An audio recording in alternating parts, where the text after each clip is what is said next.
He didn't want to jump to it. He jumped around it. He jumped to the cardboard box, and he jumped, and he did half a lap. And then he circled back, and he then kind of crawled onto this thing slowly. He still doesn't know what to make of it.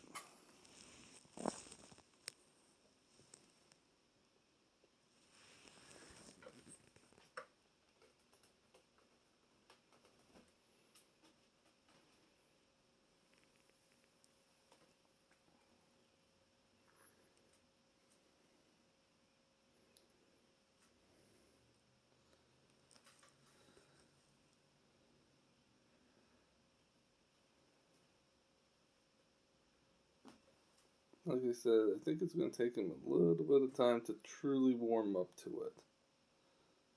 But I think once he does, he'll have fun on it.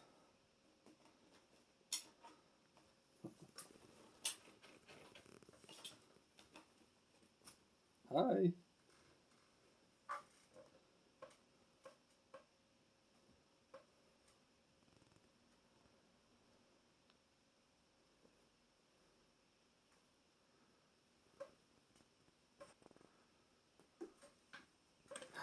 Hi, buddy.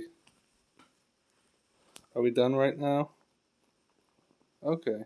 That was a good video. Thanks for exploring and playing around on it. Thank you.